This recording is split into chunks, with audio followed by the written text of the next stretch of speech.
My name is Abram, 32 years old, and I have always been the black sheep in a family that values conformity above all else. For years I convinced myself that my mother's cold shoulder was just her way of showing tough love.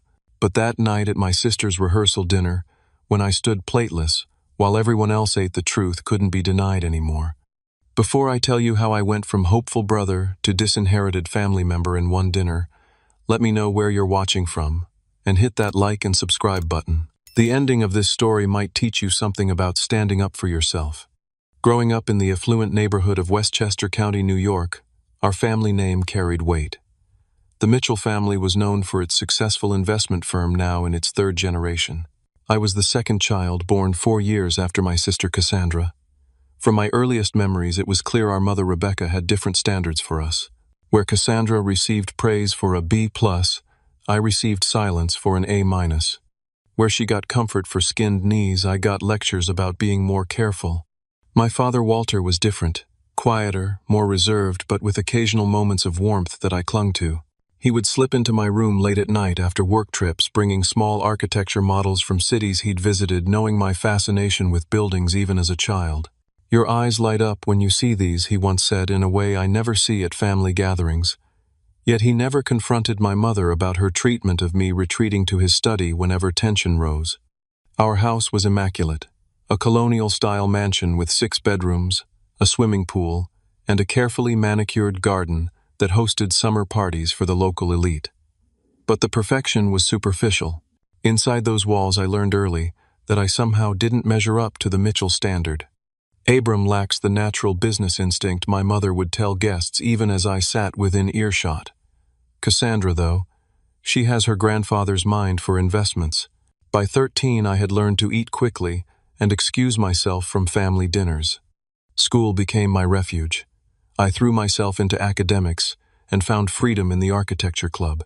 When I was accepted to Cornell's architecture program, instead of following the expected path to Wharton for business, like my father, grandfather, and sister before me, my mother didn't speak to me for 3 months.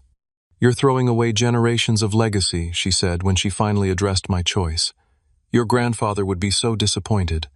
Despite this, I excelled at Cornell, graduated with honors, and secured a position at a prestigious firm in Manhattan.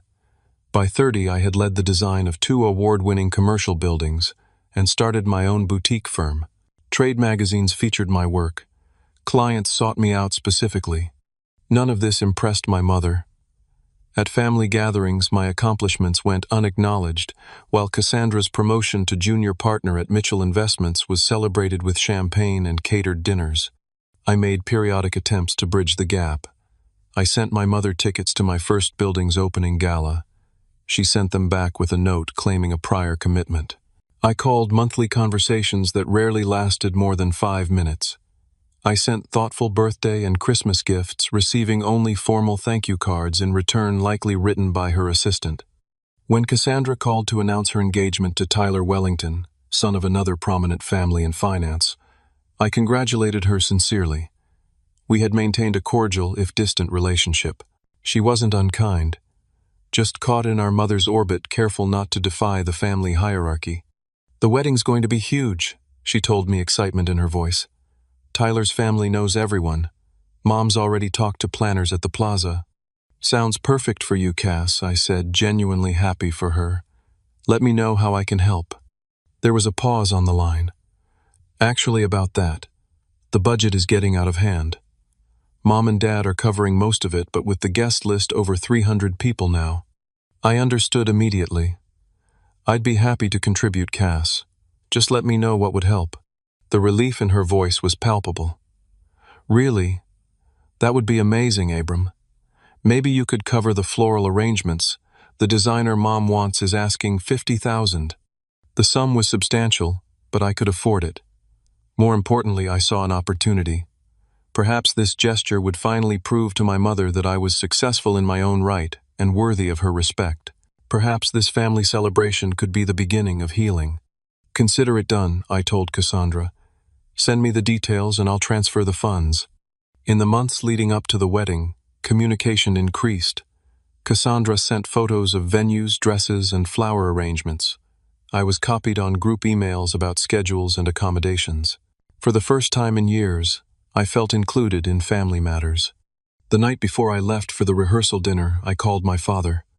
"I'm looking forward to seeing everyone tomorrow," I said, trying to gauge what reception awaited me. "It'll be good to have you there, son," he replied, his voice warm but tired. "It's been too long." "How's Mom feeling about the wedding preparations?" I asked cautiously. A pause. "You know your mother. Nothing is ever perfect enough, but she's pleased with how it's all coming together." "And about me being there?" Another pause, longer this time. "Just maybe give her space, Abram. This is Cassandra's time to shine." I should have recognized the warning in his words, but I was too focused on the hope of reconciliation. The Westchester Country Club gleamed with old-money elegance as I pulled my Audi into the circular driveway. Valets in crisp uniforms stood at attention, and string lights twinkled in the early evening air. I straightened my custom navy suit, one of my best designs created in collaboration with a tailor friend, and took a deep breath. Inside, the private dining room buzzed with conversation. Crystal chandeliers cast a warm glow over round tables draped in ivory linens. Centerpieces of white roses and hydrangeas rose from silver vases, and the bar in the corner was staffed by 3 bartenders serving top-shelf liquor. I spotted my mother immediately. At 63, Rebecca Mitchell still commanded attention. Her silver hair was styled in an immaculate bob, her posture perfect as she greeted guests in a designer dress that probably cost more than most people's monthly rent. She laughed and touched arms with the Wellington family, Tyler's parents, grandparents, and various aunts and uncles who had flown in for the occasion. Before approaching her, I circled the room saying hello to distant relatives I hadn't seen in years. "Abram, my goodness, you've grown up," my father's cousin, Patricia, exclaimed. "What are you doing these days?" "Still drawing buildings." Her tone was pleasant but dismissive. "I own an architecture firm in the city now," I replied. "We just completed a commission for the new Thompson Media headquarters." "How nice," she said, already looking past me to wave at someone else. This pattern repeated with several relatives. Brief greetings, minimal interest in my life. Quick exits to speak with more favored family members. I maintained my smile and made my way to the bar for a scotch. As I waited for my drink, I finally caught sight of Cassandra. She looked radiant in a white cocktail dress, her dark hair, so like our mother's before the gray, falling in soft waves. When she saw me, her face brightened genuinely. "Abram, you made it." She embraced me warmly, pulling back to look at me. "You look great. City life must be treating you well." "You're the one who looks amazing," I told her. "Happiness suits you." "Come meet Tyler's family properly," she said, linking her arm through mine. "His parents are eager to meet all the Mitchells." Tyler Wellington was tall and athletic, with an easy smile that seemed sincere. His handshake was firm. "Cassandra talks about you all the time," he said. "Says you're the creative genius in the family." Hardly I laughed, surprised by this characterization, but I do love what I do. "That Thompson building downtown is impressive," he continued. "My firm looked at leasing space there until we expanded our current offices instead." I blinked, caught off guard by his knowledge of my work. "You're familiar with it?" "Of course. It's been in all the architectural reviews. The sustainable elements while maintaining that classic New York aesthetic, really impressive work." His father joined us, a distinguished man with salt and pepper hair and intelligent eyes. "Tyler tells me, you're the architect in the family. Always admired people who can create something from nothing. We just move money around." He laughed good-naturedly. For a few minutes we discussed the current commercial real estate trends in Manhattan. The conversation flowed easily until I felt a presence behind me. "Rebecca, there you are, Mr. Wellington," said, looking over my shoulder. "Your son was just educating us about the Manhattan skyline." I turned to face my mother, offering a smile. "Hello, Mom." Her eyes moved over me critically before she nodded slightly. "Abram, I see you found the bar already." She turned to the Wellingtons. "Thomas, Margaret, have you seen the terrace? The view of the golf course at sunset is spectacular." And just like that, I was dismissed as she led them away. The dinner bell rang shortly after, and guests began finding their assigned seats. I scanned the place cards looking for my name, eventually finding it at a table far from the main family section, seated with distant cousins and friends of the Wellingtons I'd never met. As I took my seat, I overheard one of Tyler's aunts whispering to her husband. "I thought the brother wasn't coming. Rebecca told Margaret he was estranged or something.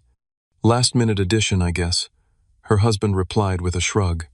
The waiters began serving the first course, a delicate lobster bisque with truffle oil, to everyone at my table. Then they moved to the next table and the next. I waited, assuming they were working their way around the room, but as the last table was served, my place setting remained empty. I caught the eye of a waiter passing with water refills. "Excuse me, I think I was missed for the first course." The young man looked uncomfortable. "Let me check on that for you, sir." He disappeared into the kitchen, returning moments later with an even more uncomfortable expression. "I'm sorry, sir. I need to speak with Mrs. Mitchell about this. Excuse me." I watched as he approached my mother, leaned down to whisper something, and gestured subtly in my direction. She shook her head firmly and whispered something back. The waiter nodded, his face flushing, and returned to the kitchen without looking my way. Around me, people ate and chatted, while my empty place setting stood out like a sore thumb. The woman to my left gave me a curious glance but continued her conversation with the man on her other side. After 10 minutes of this humiliation, I stood and walked directly to the main table where my parents, Cassandra Tyler, and his parents were seated. Everyone had nearly finished their soup. "Is there a problem with my meal?" I asked, looking directly at my mother. She looked up, her expression perfectly composed, except for the slight curl at the corner of her mouth. "I only ordered for family," she said, her voice low but clear enough for those nearby to hear. The table fell silent. Tyler's parents exchanged glances. My father suddenly became very interested in his napkin. "Am I family or not?" I asked, keeping my voice steady despite the heat rising in my face. "Don't do this. Not here," she muttered, still chewing her last spoonful of soup. Cassandra looked stricken. "Mom, what's going on?" "Of course Abram should have dinner." "There must be some mistake with the catering," Tyler's mother suggested kindly. "I'm sure it can be fixed." My mother's smile tightened. "No mistake.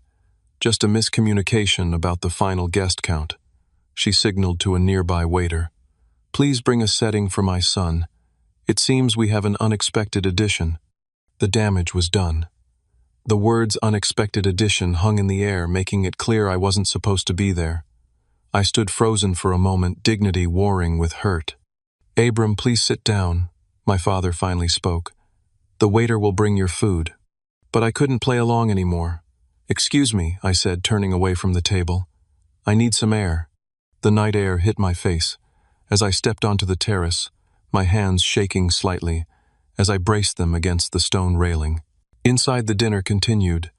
The gentle clink of silverware, the murmur of conversation, the occasional burst of laughter. Out here, crickets chirped in the manicured gardens, and a fountain bubbled nearby, sounds that should have been soothing but only highlighted my isolation. I pulled out my phone, scrolling to find the contact information for Maxwell Jenkins, the wedding planner Cassandra had been working with. I had his number from the group emails about flower arrangements and delivery schedules. After 3 rings, he answered. "Maxwell Jenkins speaking." "Maxwell, this is Abram Mitchell, Cassandra's brother." "Oh, Mr. Mitchell. Is everything all right with the rehearsal dinner?" His voice held professional concern. "Actually, no. There seems to be some confusion about my invitation. I just discovered I wasn't expected at the dinner, and apparently won't have a place at the wedding either." There was a long pause. I'm not sure what to say, Mr. Mitchell. This is awkward.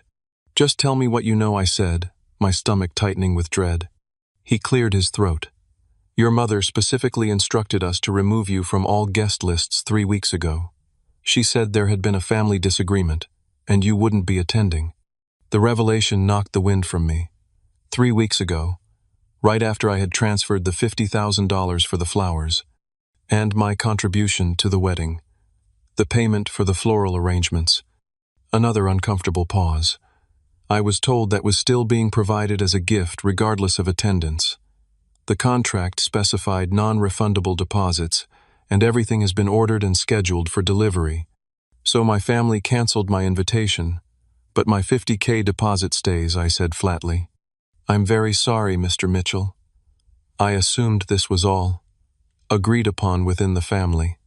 I thanked him for his honesty and ended the call, the pieces falling into place with sickening clarity. My inclusion in wedding emails, my sister's increased communication. It had all been to secure my financial contribution, not to mend family ties. The door to the terrace opened behind me. I turned to see Cassandra, her expression a mixture of concern and guilt. Abram, are you okay? Mom said there was a misunderstanding with the caterer, but they're bringing your dinner now. I studied my sister's face, searching for signs of complicity. Did you know I wasn't supposed to be here tonight, Cass? Did you know Mom removed me from the guest lists? Her eyes widened, then darted away. She said you might be too busy with work to attend all the events, so we shouldn't count on you for everything. But you made sure I knew about the $50,000 flowers, right? The words came out sharper than I intended. Color flooded her cheeks. That's not fair. I wanted you here. I told Mom we needed to include you, but you didn't fight her on it, did you? You let her take my money and plan to exclude me. It's complicated, Abram. You know how she gets. The wedding is in 2 days, and everything has to be perfect, or she'll make everyone miserable. Tears welled in her eyes. Please don't make a scene. Not tonight. I laughed bitterly.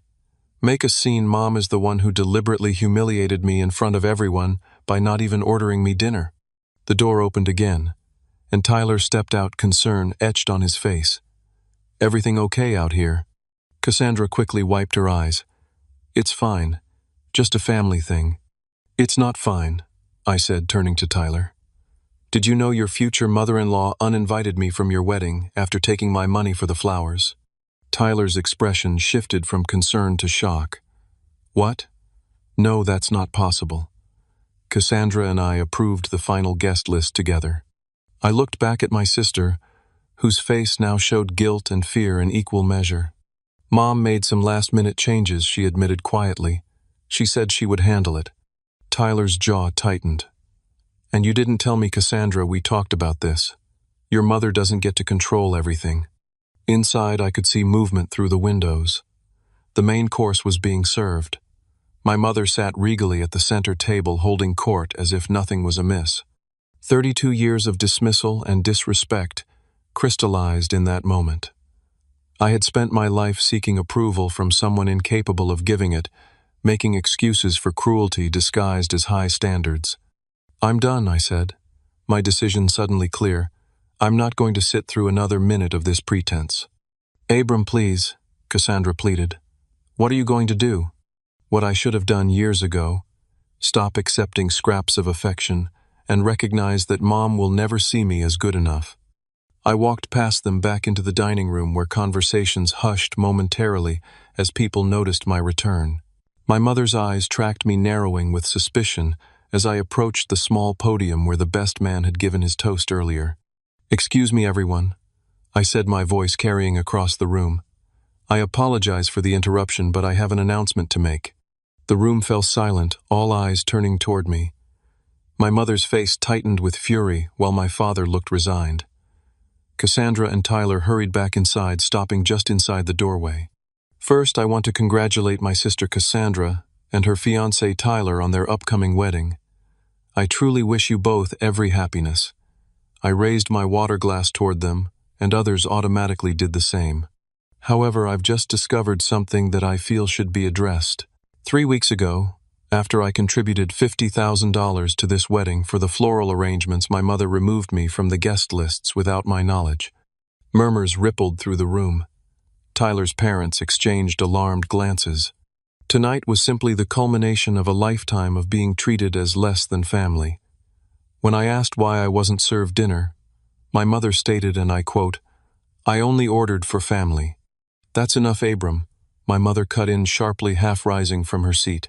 No, Rebecca, let him speak, Tyler's father said firmly, surprising everyone. I want to hear this. My mother sank back into her chair, her face a mask of controlled rage. I pulled out my phone and opened my email. I have here years of attempts to be part of this family. Invitations to important events in my life that were declined. Congratulatory emails about my professional achievements that went unanswered. Monthly calls that lasted less than 5 minutes. I began reading excerpts. The 12th of December, 2019. Mom and Dad, I'm honored to invite you to the opening gala for the Thompson Media, building my first major project as lead architect. It would mean the world to have you there. The response dated the same day. Abram, we have a prior commitment that evening. Perhaps another time. Mother. The 3rd of June 2020. Mom, my building just won the Urban Design Award. Thought you might want to know. No response was ever received. The 14th of February, 2021. Dad, I left you a voicemail about getting lunch next week. Let me know if Tuesday works. His response, your mother has planned a charity luncheon that day. Another time. I looked up from my phone to see uncomfortable expressions throughout the room. Cassandra was openly crying now, Tyler's arm around her shoulders. I've spent my life trying to earn a place in this family, believing that if I was successful enough, accomplished enough, generous enough, I would finally be accepted. Tonight has shown me the futility of that hope. I put my phone away and straightened my shoulders.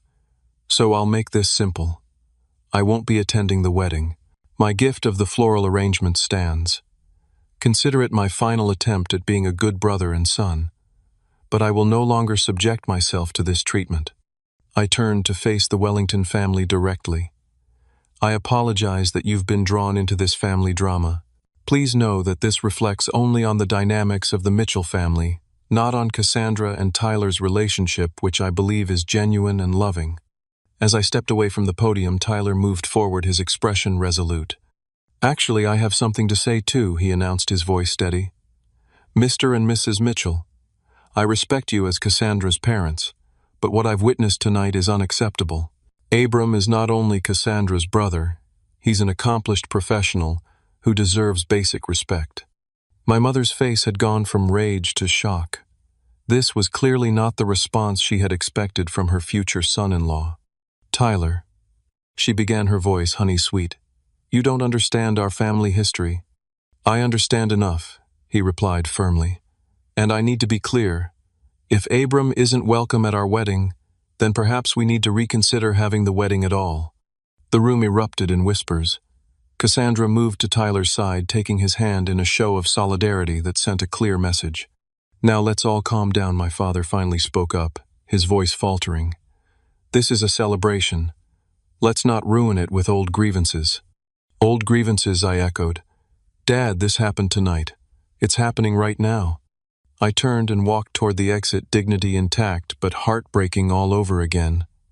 As I reached the door, I heard Tyler's mother's clear voice. Rebecca, I think we need to have a serious conversation about Saturday. The hallway outside the dining room was mercifully empty, as I leaned against the wall, suddenly exhausted.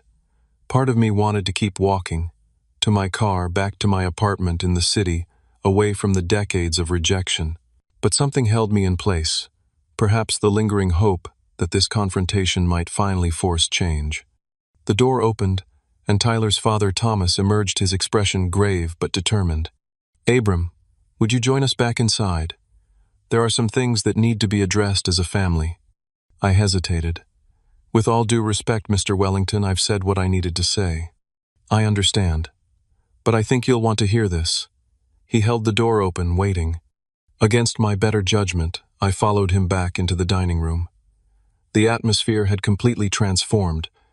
The elegant celebration had given way to tense silence. Many guests looked uncomfortable, some whispering behind their hands. At the main table, my mother sat rigidly, her perfect posture now seeming brittle rather than regal. My father looked deflated, smaller somehow. Cassandra and Tyler stood together, their hands still linked. Tyler's mother, Margaret, sat beside my mother, her expression coolly professional, the face of someone used to difficult negotiations. Thomas guided me to an empty chair that had been added to the main table, directly across from my mother. As I sat, I noticed my place now had a full dinner setting and a plate of food, though I had no appetite. Rebecca, Margaret began, her voice calm but firm as parents of the groom. Thomas and I feel we need to address what's happened tonight. My mother's smile was tight. A simple misunderstanding blown out of proportion. Abram has always been sensitive. What I witnessed wasn't a misunderstanding, Thomas said. It was deliberate exclusion of your son, followed by an attempt to dismiss his legitimate concerns. Our families are about to be joined, Margaret continued. We need to be clear about our values. In our family, we don't treat people this way, especially not our children. Tyler cleared his throat. Cassandra and I have talked, and we want Abram at our wedding. Not just present, but included, as family should be. My sister nodded, finally finding her voice. Mom, what you did tonight was cruel, and it's not the first time. I've watched how you treat Abram for years, and I've been too afraid to say anything. Afraid, our mother scoffed. Of what exactly? Of becoming the target instead, Cassandra said quietly. Of losing your approval. Of being treated the way you treat him. The truth of her words hung in the air. For the first time, I saw my sister not as my mother's ally, but as another victim of her manipulation. One who had found a different coping strategy than mine. I have only ever wanted what's best for this family, my mother insisted, looking around for support. Everything I've done has been to uphold the Mitchell name. By taking my money for the wedding while planning to exclude me, I asked, unable to keep the hurt from my voice. How does that uphold anything, except your own control? The flowers were your gift to your sister, she snapped. Your attendance is a separate matter entirely. Rebecca, my father finally spoke, his voice uncharacteristically firm. This has gone too far. She turned to him, surprised by his intervention. Walter, stay out of this. Number. The single word seemed to cost him enormous effort. I've stayed out of it for too long. What you did tonight was wrong. What you've done to Abram for years has been wrong. The room was utterly silent now, everyone witnessing a family imploding in real time. You all think I'm the villain, my mother said, her voice trembling slightly. Whether with rage or emotion, I couldn't tell. But I've only ever pushed for excellence. Abram chose to reject our family legacy, to go his own way against generations of tradition. I chose a different career, I corrected her. Not a different family. You're the one who made that choice. Thomas Wellington cleared his throat. I think we need to establish some parameters for moving forward. The wedding is in 2 days. Decisions need to be made tonight. There's nothing to decide, my mother insisted. The arrangements are final. Actually, Tyler said they're not. Cassandra and I are prepared to postpone the wedding if necessary. This sent another shockwave through the room. My mother's composure finally cracked. You can't be serious. Everything is paid for, guests are arriving from across the country. Then I suggest we find a solution, Margaret said calmly. One that includes Abram as a welcomed and respected member of the family. I looked at my sister, seeing real remorse in her eyes. I'm sorry, Abram. I should have stood up for you years ago. Something shifted inside me, a loosening of an old tight knot. For the first time, I felt truly seen by a member of my family. What do you want, Cassandra? I asked gently. It's your wedding. She took a deep breath. I want my brother there, not just as a guest, but standing beside me. In fact, she looked at Tyler, who nodded encouragingly. I'd like you to be my man of honor, Abram. Not just a groomsman or guest. My mother made a choked sound. That's not traditional. The maid of honor is supposed to be. It's our wedding, Tyler interrupted firmly, and we decide who stands where. I was stunned by the offer. Are you sure? More sure than I've ever been about anything in this family, Cassandra said, a new strength in her voice. It's time to break some unhealthy patterns. My father reached across the table, and for the first time in years, placed his hand over mine. I think it's a wonderful idea, long overdue. The tide had turned. Even my mother could feel it, looking around at the united front facing her. She was losing control of the narrative she had crafted for decades. Fine, she said tightly. If that's what you want, Cassandra. It is, my sister confirmed. And one more thing. Abram's invitation wasn't the only one you changed without telling us. We'll need the original guest list restored. My mother's eyes widened slightly. Apparently, Cassandra knew about other manipulations I wasn't even aware of. Thomas raised his glass.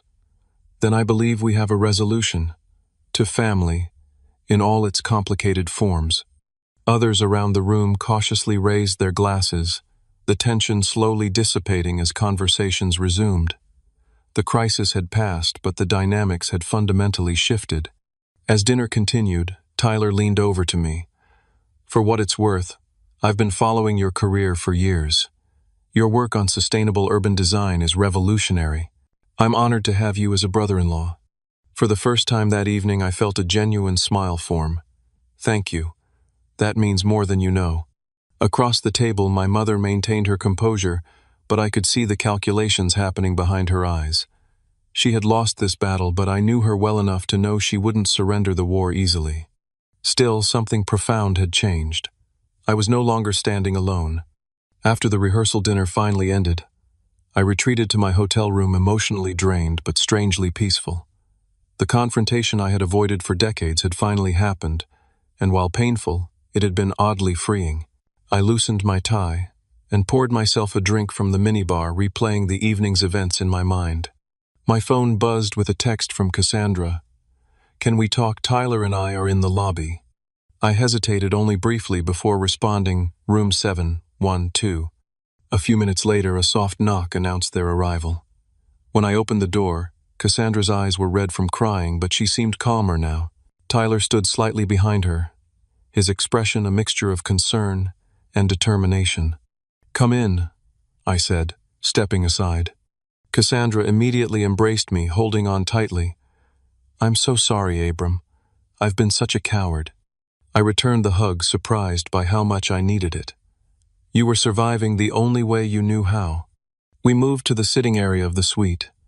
Cassandra perched on the edge of the sofa while Tyler took the armchair, leaving me the desk chair. I knew some of what Mom was doing. Cassandra admitted, her voice small. "Not everything, but enough that I should have spoken up." "Why didn't you?" I asked, not accusingly, but genuinely curious. She twisted her engagement ring nervously. "At first, when we were kids, I didn't understand it. By the time I realized how unfairly she treated you, I was terrified of losing her approval. Being the favorite comes with its own prison, Abram. One wrong move and I could have been in your position. She's been manipulating both of us, just in different ways," I realized aloud. Tyler leaned forward. "When Cassandra and I started dating seriously, she would sometimes share stories about growing up. I noticed she always got quiet when talking about you, like there was something she wasn't saying. I told him everything last year," Cassandra continued. "About how Mom would praise me to tear you down. How she would rewrite family history to make you the problem. How Dad would never contradict her." "And what did you think?" I asked Tyler. "Honestly, that it sounded like textbook emotional abuse," he replied straightforwardly. "My mother worked in family therapy before joining my dad's business. The patterns were clear." I took a long sip of my drink, letting that assessment sink in. Abuse was a word I had never applied to my situation, but hearing it spoken aloud resonated with a truth I had long denied. "When you offered to pay for the flowers, I should have refused," Cassandra said, tears threatening again. "But Mom had already gone over budget, and she made it seem like you wanted to contribute. Did she tell you she was planning to uninvite me?" Cassandra shook her head. "Not directly. About 3 weeks ago, she mentioned that you seemed too busy with work to attend all the events, and that we should be prepared for you to miss some things. Then the revised guest lists came, and I noticed some other changes too. Friends of mine she never approved of were suddenly missing, replaced with her social circle contacts." "What other changes did she make without telling you?" I asked, recalling Cassandra's comment at dinner. She exchanged a glance with Tyler. "She uninvited my college roommate Lisa because she has visible tattoos. She added 3 business associates of Dad's who I've never even met. She changed the menu after we had already approved it. She tried to switch the band for a string quartet last week, but the wedding planner finally put his foot down." Tyler squeezed her hand supportively. "We've been fighting small battles for months, but tonight was the breaking point. What she did to you was inexcusable." "The question is what happens now?" I asked. "The wedding is in 2 days." "I meant what I said about wanting you as my man of honor," Cassandra said firmly. "My original maid of honor, Rachel, will understand. She's witnessed Mom's treatment of you for years and has been telling me to stand up to her. Are you sure you want to make such a significant change this close to the wedding? It might create more drama." "I'm done avoiding drama at the cost of doing what's right," she replied, a new resolve in her voice. "Besides, if Mom objects, She'll only make herself look worse after tonight. My phone buzzed with an incoming call. My father. I showed the screen to Cassandra. "You should take it," she encouraged. "He finally found his backbone tonight. That's a rare event worth acknowledging." I answered, putting the call on speaker. "Dad?" "Abram." His voice sounded tired but clear. "Are you still at the hotel?" "Yes, with Cassandra and Tyler." "Good, I'm glad you're together." He paused. "I want to apologize for tonight, and for years of standing by while your mother treated you unfairly." The directness of his apology caught me off guard. Thank you for saying that. I'd like to see you. Alone, if possible. There are things I need to tell you that are long overdue." I looked at Cassandra, who nodded encouragingly.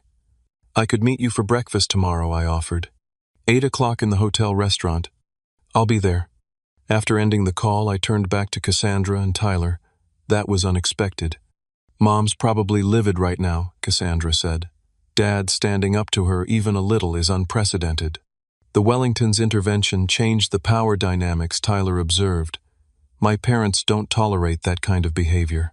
They've built their reputation on integrity and family values, not just the appearance of them." "I never imagined having allies in this fight," I admitted. "I've been going it alone for so long." Cassandra's phone began buzzing repeatedly, texts flooding in. She glanced at it and grimaced. "And here it comes. Mom's damage control operation is in full swing." She turned the screen so we could see. "Cassandra, call me immediately. Your brother is trying to ruin your wedding. Your future in-laws don't understand our family dynamics. Don't let them influence you. Everything I've done has been for your happiness. Abram is being selfish as usual." Tyler read the messages and shook his head.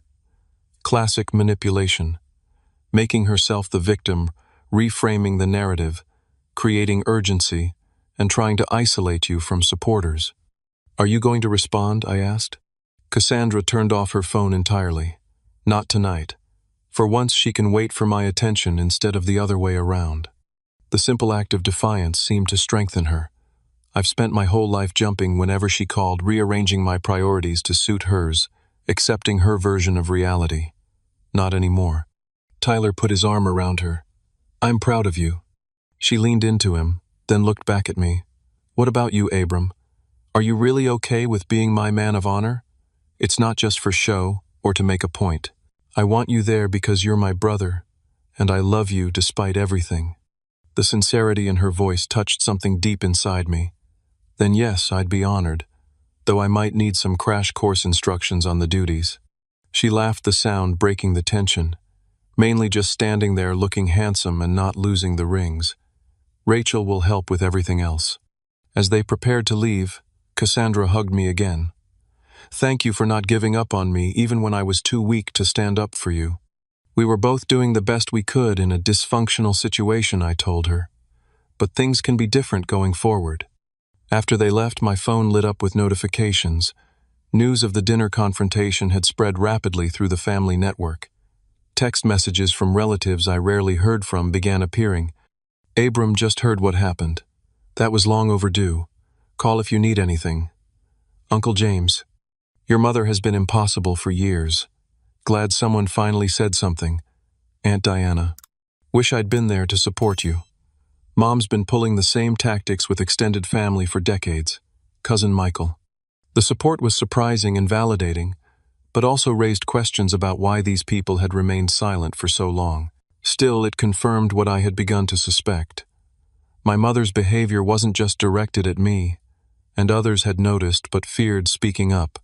As I prepared for bed, I felt an unusual sense of anticipation about tomorrow's breakfast with my father. For the first time in my adult life, I was approaching a family interaction with hope rather than dread. The morning sun filtered through the hotel room curtains as I finished knotting my tie. My father had been surprisingly forthcoming at breakfast, revealing decades of manipulation and control I hadn't fully understood. He explained how my mother had gradually isolated him from his own family, used financial leverage to maintain control, and subtly threatened social and professional ruin whenever he considered standing up to her. She convinced me that her way was always best for the family he had admitted, stirring his coffee absently. And when I did question her treatment of you, she would remind me that her family's connections had built half our client list. Why tell me this now, I had asked. Because watching you stand up to her made me realize how much courage I've lacked. He replied, his eyes finally meeting mine directly. And because I don't want to lose my son forever. Now, as I prepared for the wedding, my phone buzzed with a text from Cassandra. Still good to be my man of honor. Last chance to back out before Mom arrives at the venue. I replied immediately, absolutely. See you there. I had barely set down my phone when it rang. My mother. After a moment's hesitation, I answered. Abram. Her voice was controlled, measured.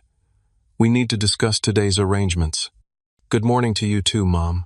She ignored my pointed greeting. This man of honor nonsense has gone far enough. You've made your point. Now it's time to think about what's best for Cassandra. I am thinking about what's best for Cassandra, I replied calmly. She specifically asked me to stand beside her today. It's inappropriate and you know it. You're deliberately disrupting tradition to spite me. This isn't about you, Mom. It's about supporting my sister on her wedding day. She changed tactics, her voice softening slightly. Abram, I know we've had our differences. Perhaps I've been too hard on you at times, but surely we can put that aside and do things properly today. The attempt at reconciliation might have worked in the past, but now I recognized it for what it was, manipulation without genuine remorse. I'm going to be Cassandra's man of honor because that's what she wants. If you truly care about her happiness, you'll accept that. Her tone hardened again. If you insist on this public spectacle, don't expect things to go back to normal afterward. There will be consequences. There always are with you, Mom. The difference is I'm no longer afraid of them. I ended the call and took a deep breath. My hands were steady, no shaking, no anxiety. For once I felt completely certain about my place and my decisions. A knock at my door revealed Tyler already dressed in his tuxedo, ready for the big day man of honor. As I'll ever be, I replied, grabbing my jacket. How's Cassandra holding up? Strong, he said with evident pride. Your mother tried calling her multiple times this morning, but Cassandra told her she'd only discuss wedding logistics, nothing else. When Rebecca started in about the man of honor situation, Cassandra simply said, "That's not up for discussion," and hung up. That couldn't have gone over well. Tyler grinned. Let's just say the wedding planner has been instructed to keep your mother occupied with meaningless decisions about table arrangements to channel her control needs elsewhere. We shared a laugh as we headed down to the car. The drive to the Plaza Hotel was quick, the streets of Manhattan surprisingly clear for a Saturday morning. The historic venue gleamed in the summer sunlight, its elegance undeniable. Inside, wedding preparations were in full swing. Staff hurried about with floral arrangements. My $50,000 contribution on prominent display throughout the grand ballroom. I had to admit they were spectacular. Cascading white orchids, roses, and hydrangeas, with subtle greenery accents, exactly as Cassandra had described wanting. Maxwell Jenkins, the wedding planner, intercepted us near the entrance, tablet in hand and Bluetooth earpiece firmly in place. Mr. Mitchell, Mr. Wellington. Perfect timing. We have a slight situation with the seating chart. What kind of situation? Tyler asked. Maxwell lowered his voice. Your mother, Mrs. Mitchell, has been making adjustments. She's moved some guests and rearranged the head table configuration. Specifically, I prompted, already suspecting the answer. She's removed your place at the head table and created a separate small table nearby for you instead. Tyler's expression darkened. Put it back exactly as we approved yesterday, and station someone at the seating chart to prevent further unauthorized changes, I added. Maxwell nodded briskly. Already done. I've assigned my assistant Javier to guard it with his life. He gestured toward a young man standing vigilantly beside the display. Where is my mother now? I asked. In the bridal suite with the hair and makeup team. Mr. Mitchell, your father, is in the groom's lounge with Mr. Wellington's family. I'll check on Cassandra, I decided. Tyler, can you brief your parents on the situation? They've been great allies. We separated, and I made my way to the bridal suite, knocking softly on the door. Rachel, Cassandra's original maid of honor and college roommate, answered. She was already dressed in a flowing blue gown, her dark hair elegantly styled. Abram, thank God you're here. she whispered, pulling me into the room. "The Ice Queen is on a rampage." The spacious suite was a flurry of activity. Hairstylists and makeup artists worked on the bridesmaids while a photographer captured candid moments. In the center of it all, Cassandra sat in a white robe, her hair half done, looking tense, despite the festive atmosphere. My mother stood near the window, directing a florist on the exact placement of boutonnieres and corsages. She spotted me immediately, her expression souring. "This area is for the bridal party," she said coldly. "I am the bridal party," I replied, moving past her to Cassandra. "How are you holding up, sis?" Cassandra's face brightened visibly. "Better now that you're here. Did you see the flowers? They're perfect." "They are. You'll look even more perfect among them." My mother cleared her throat loudly. "Cassandra, the photographer needs some mother-daughter shots before you get into the dress." "In a minute, Mom. I'm talking to Abram. The schedule is very tight." "The schedule can wait 5 minutes," Cassandra interrupted firmly. The room fell momentarily silent, everyone sensing the power shift. My mother's lips pressed into a thin line, but she said nothing more, turning back to micromanage the florist instead. Rachel leaned in, whispering, "She's been like this all morning, trying to control every detail and create separation between you and Cassandra, but your sister isn't budging." "I never thought I'd see the day," I whispered back. Something changed after that rehearsal dinner. It's like she finally saw the manipulation for what it was. The morning proceeded with surprising smoothness, despite my mother's occasional attempts to reassert control. When it came time for the formal photos, she tried to arrange groupings that excluded me from key family shots. We should do one with just parents, and the bride she suggested to the photographer. And then one with Abram as man of honor, Cassandra added firmly. Actually, the photographer said, checking his shot list, "I have instructions for a full family photo, including the man of honor, then parents with bride, then bride with man of honor." My mother turned to Cassandra. "When did you change the photo list?" "Last night," Cassandra replied simply. "My wedding, my photos." As the ceremony time approached, guests began arriving. From a side room, I watched as Tyler's family greeted attendees warmly, while my mother maintained her perfect society smile, though the strain showed around her eyes. My father sought me out before taking his position. "How are you holding up?" "Surprisingly well," I admitted. "It helps having actual support for once." He nodded, regret evident in his expression. "I should have been that support all along." He straightened my boutonniere slightly. "I'm proud of you, son, for your success, your integrity, and for not becoming bitter despite having every reason to be." The simple words, "I'm proud of you," words I had longed to hear for decades, nearly undid me. I swallowed hard against the sudden emotion. "Thank you, Dad." The wedding coordinator appeared, signaling it was time to take our places. As I moved to the entrance of the ceremony space where Cassandra waited in her stunning gown, I caught sight of my mother's face. She stood near the front row, watching me take the traditional maid of honor position with barely concealed fury. But when the music began and Cassandra took my arm for the walk down the aisle, nothing else mattered. My sister squeezed my hand gently. "Ready to do this?" she whispered. "Absolutely," I replied, feeling a surge of protective love for her. "Let's show them what real family loyalty looks like." As we processed down the aisle, guests murmured in surprise at the unconventional choice, but Tyler beamed from the altar, his expression full of approval. When we reached him, I placed Cassandra's hand in his, then took my position beside her, instead of joining the groomsmen on the other side. Throughout the ceremony, I could feel my mother's glare, but it no longer held power over me. When the officiant asked who supported this union, I spoke the traditional response alongside my parents, my voice clear and confident. The moment Cassandra and Tyler were pronounced husband and wife, genuine joy filled the room. They sealed their union with a kiss, and applause erupted. As they turned to face their guests as a married couple, Cassandra reached for my hand as well as Tyler's, the three of us presenting a united front as we recessed down the aisle. It was a small gesture, but a meaningful one. Whatever came next with my mother, I knew I was no longer facing it alone. 6 months after Cassandra and Tyler's wedding, I sat in my office overlooking the Manhattan skyline, reviewing plans for my newest project, a mixed-use development that combined affordable housing with green space and community facilities.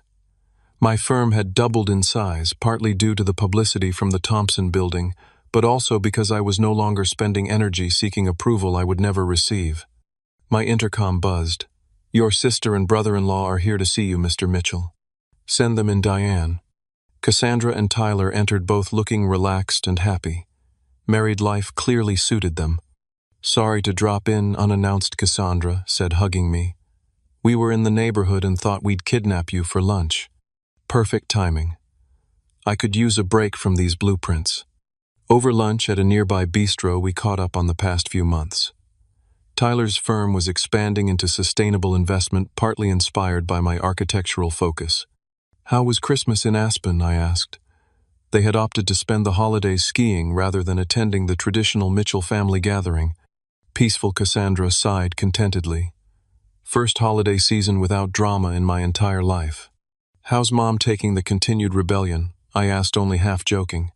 Cassandra rolled her eyes. "Still attempting damage control within her social circle. She's telling everyone I'm going through a phase of independence that I'll outgrow once we start thinking about children." "Speaking of Mom," Tyler interjected, "have you seen the latest society page? She's launched a new charitable foundation supposedly supporting family reunification." "The irony is almost too perfect," I laughed. "Has she contacted either of you directly recently?" "Just the usual guilt-laden texts," Cassandra replied. "But they've decreased since I stopped responding to manipulation. It's like she's finally realizing her old tactics don't work anymore." The waiter refilled our water glasses as Cassandra continued. "I got together with Rachel last week. She said something interesting, that watching me set boundaries with Mom has inspired her to do the same with her own controlling mother." "Ripple effects," Tyler noted. "Standing up to toxic behavior doesn't just help you, it can empower others." That observation resonated deeply. Since the wedding confrontation, I had received messages from several cousins and even an uncle, all expressing similar struggles with my mother's manipulation over the years and appreciation for my public stand. "How's Dad doing?" I asked, taking a bite of my sandwich. "Better, I think," Cassandra said. "He started playing golf again, something Mom always discouraged because it took time away from networking. He mentioned possibly taking a trip to Scotland this summer, alone." "That's huge," I replied, genuinely surprised. Our father had never traveled without our mother in over 35 years of marriage. "He asks about you every time we talk," she added. "Seems genuinely interested in your projects." Our weekly lunches had become a tradition, my father making the effort to come into the city regularly. Our conversations were still sometimes awkward, 3 decades of emotional distance, not easily overcome, but they were improving. He had even visited my office twice, actually looking at my designs with interest rather than polite detachment. "What about you?" Tyler asked. "You seem different, more settled somehow." I considered this. "I think I finally stopped waiting for approval I'm never going to get. There's freedom in that." "Therapy," helping Cassandra asked gently. I nodded. After the wedding, I had finally sought professional help to address the years of emotional manipulation. Dr. Patterson says I'm a textbook case of the scapegoat child finding healthy autonomy. Apparently, there are whole books written about family dynamics like ours. "It helps knowing we're not alone in this," Cassandra said. "My therapist says the same thing, that the golden child, scapegoat dynamic is incredibly common in narcissistic family systems." Tyler squeezed her hand supportively. "The important thing is you both broke the cycle." And we had. In the months following the wedding, Cassandra and I had rebuilt our relationship without our mother's interference, discovering genuine common ground and mutual respect. We were becoming the siblings we should have been all along. "Oh, before I forget," I said, remembering the news I'd been saving. "Remember Jackson Powell, that developer from Boston I met at your wedding? The one who couldn't stop talking about sustainable urban renewal. How could I forget? You two disappeared for like an hour discussing building materials," Cassandra teased. "Well, he reached out last month about collaborating on a major revitalization project in South Boston. Mixed-income housing community spaces, local business incubators. Exactly the kind of project I've always wanted to do." Abram, that's amazing, Cassandra exclaimed. It gets better. The budget is substantial, and I'd be the lead architect with full creative control. It could be a career-defining project. You're going to take it right, Tyler asked. I signed the contract yesterday. They both congratulated me enthusiastically, genuinely happy for my success. There was no competition, no comparison, no subtle undermining, just sincere support. We should celebrate, Cassandra declared. Dinner this weekend? We could try that new place in Brooklyn you mentioned. Sounds perfect. As we finished lunch and prepared to part ways, Cassandra hugged me tightly. I'm so glad we found our way back to being real family, she whispered. Me too, sis. Walking back to my office, I reflected on the journey of the past 6 months. The confrontation at the rehearsal dinner had been painful but necessary, the catalyst for genuine change. I had finally recognized that I couldn't make my mother see my worth. I could only choose to see it myself. In my office, I found an email from a young architecture student who had read about my work and was requesting an informational interview. Something in his message reminded me of myself at that age, eager, uncertain, looking for guidance. Without hesitation, I wrote back offering to meet. The healing wasn't complete. Perhaps it never would be entirely. There were still moments of anger, still occasional dreams where I found myself back at that family dinner table, voiceless and invisible. But those moments no longer defined me. What I had learned through this journey was that family isn't just about blood. It's about respect, support, and unconditional acceptance. Sometimes the family we build matters more than the family we're born into. And sometimes standing up for yourself isn't just an act of self-preservation. It's an act of courage that can inspire others to do the same. I no longer needed my mother's approval to know my own worth. That realization was the greatest gift I could have given myself. Have you ever had to stand up to a family member who treated you unfairly? How did you handle it, and what did you learn from the experience? Let me know in the comments below, and if this story resonated with you, please like, subscribe, and share with someone who might need to hear it. Remember, your worth isn't determined by someone else's inability to see it. Thank you for listening, and may you find the courage to define your own value.